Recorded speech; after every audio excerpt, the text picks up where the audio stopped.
Ils ne sont plus condamnés, ils ont été sauvés, voilà, par son sacrifice. Voilà ce que l'amour peut faire. Par contre, la haine peut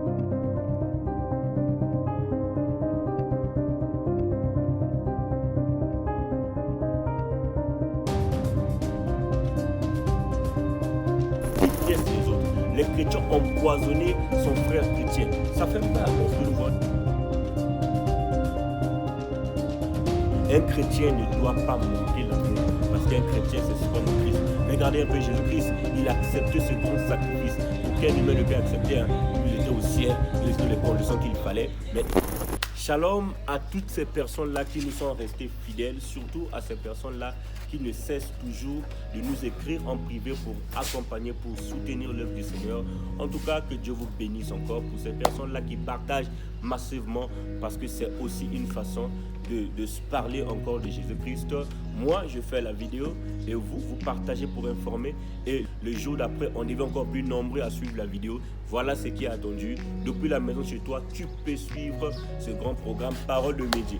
Voilà, c'est votre frère, le pasteur Frédéric Elissa, dans notre émission Parole de Midi, qui est tout simplement l'enfant de la grande église Cité des leaders Parole de Foi Congo-Brazzaville. Aujourd'hui, nous sommes en train de poursuivre notre thème des semaines qui était sur combat, le bon combat.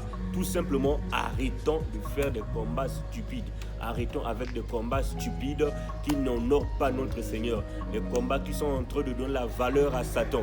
Les combats qui sont en train de valoriser. En fait, un chrétien combat l'autre chrétien dans le seul but là de donner encore la force à Satan de combattre encore l'église. À un moment donné, les chrétiens sont maintenant combattus de partout. De l'intérieur, de l'extérieur et même de l'au-delà. Donc il y a des démons qui nous combattent. Il y a aussi les chrétiens qui combattent les mêmes chrétiens. Il y a aussi encore... Donc voilà un peu, non?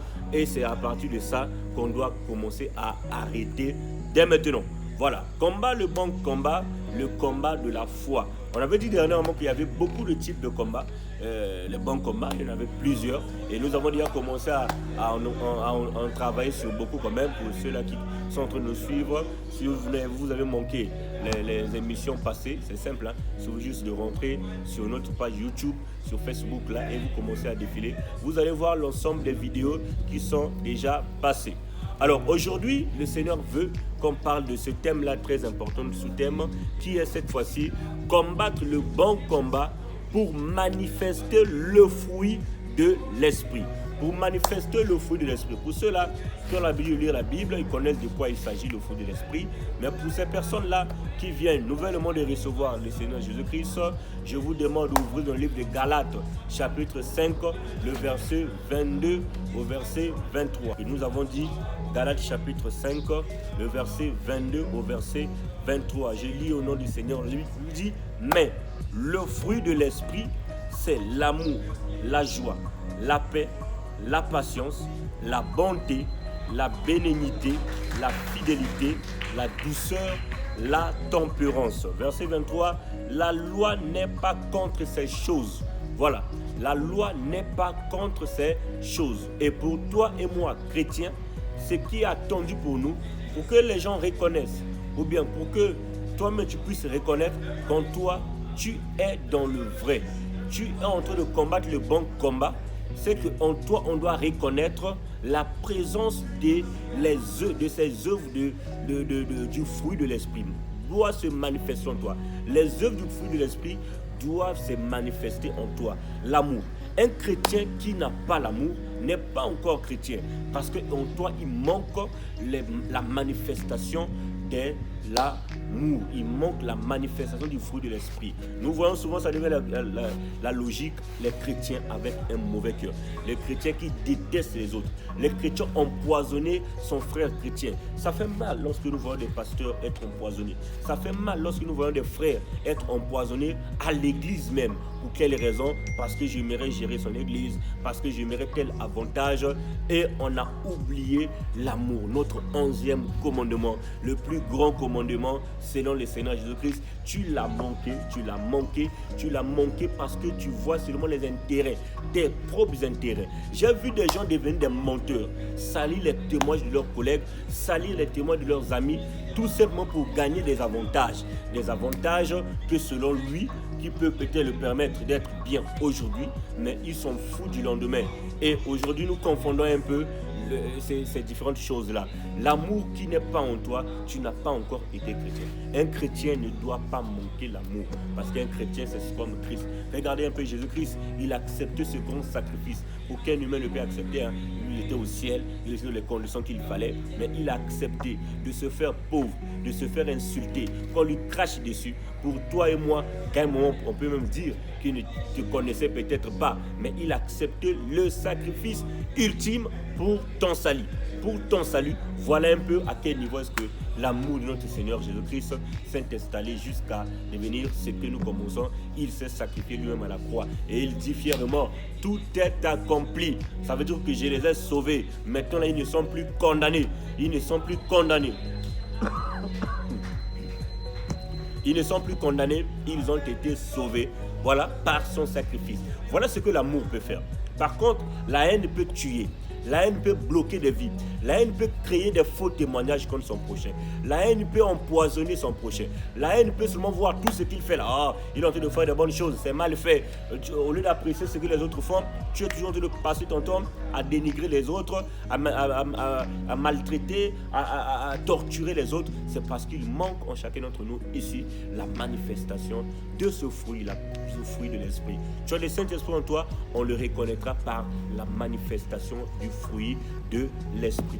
Maintenant, pour te laisser manifester le fruit de l'esprit, c'est un combat qu'il faut faire. Parce que nous vivons dans un environnement où on pense que montrer aux gens que tu es impoli, c'est une bénédiction. Montrer aux gens que tu es insolent, c'est une bonne chose. Parce que les gens vont dire que non, lui là, il est vraiment un dur à cuire. Lui là, il est très très sévère. Par contre, c'est juste le manque du fruit de l'esprit. Voilà pourquoi c'est un peu facile à comprendre. Lorsque tu es chrétien, ce que les païens trouvent bon, chez toi, forcément, ça ne doit pas être bon. C'est par exemple être méchant pour toi et moi, c'est pas autorisé. Voilà. Donc, avec l'attitude là, depuis notre enfance, on a grandi dans ces réalités. Tu as grandi dans ces réalités. Parfois même, c'est même génétique.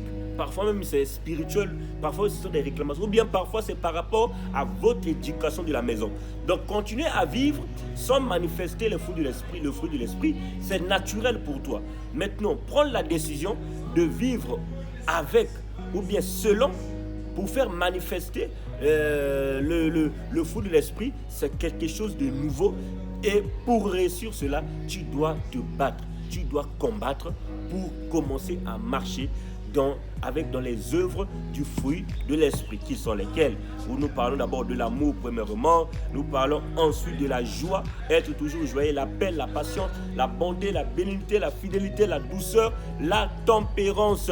Voilà ce que la loi de notre Seigneur Jésus-Christ est pour soutien cela. Donc si tu es un chrétien, toujours incompréhensible, toujours de les histoires de on a dit, toujours de la méchanceté, tu dois résoudre ce problème-là dès maintenant si réellement tu veux combattre le bon combat. Arrête de combattre les mauvais combats. Arrête de combattre dans la stupidité.